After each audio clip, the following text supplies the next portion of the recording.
Bike taxi பயன்படுத்துவது தொடர்பான புகார்கள் குறித்து போக்குவரத்து துறை அமைச்சர் சிவசங்கருடன் நமது செய்தியாளர் சாமுவேல் நடத்திய கலந்துரையாடலை தற்போது காணலாம்.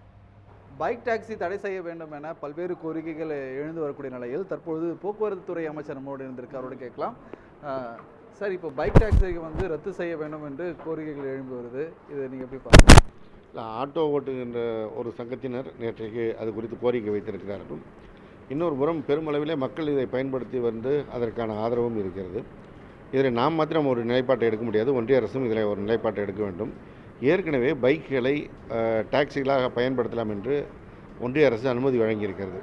எனவே அந்த அடிப்படையில் அடுத்த கட்டம் அவர்கள் இதில் என்ன முடிவெடுக்கிறார்கள் என்பதை நாம் எதிர்நோக்கியிருக்கிறோம். அதேபோல் நீதிமன்றங்கள் பல கருத்துக்களை வழங்கியிருக்கிறார்கள்.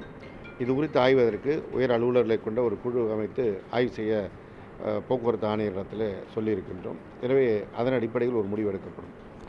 தொடர்ந்து திருவண்ணாமலை மகாதீபமானது நாளை தினம் ஏற்றப்பட இருக்கிறது. இப்போது இந்த திருவண்ணாமலைக்கு போயிட்டு வரக்கூடிய எத்தனை அரசு சிறப்பு பேருந்துகளை நம்ம விட்டுருக்கோம்?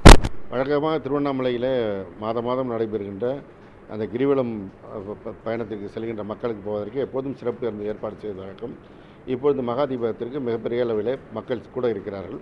எனவே தமிழ்நாடு முழுவதும் மிகப்பெரிய அளவில் சென்று செல்வதற்கான நடவடிக்கை எடுக்கப்பட்டிருக்கிறது. மிக குறிப்பாக சென்னையிலிருந்து செல்வதற்கு கிளாம்பாக்கத்திலிருந்தும் கோயம்பேட்டிலிருந்தும் பெருமளவில் செல்வதற்கான வாகனங்கள் ஏற்பாடு செய்யப்பட்டிருக்கிறது. அந்த சிறப்பு பேருந்துகள் சிறப்பான முறையில் இயக்கப்படும். நியூஸ் 7 செய்திகளுக்காக செய்தியாளர் சாமுவேலுடன் ஒளிப்பதிவாளர் சிவா மற்றும் அபிமன்யு.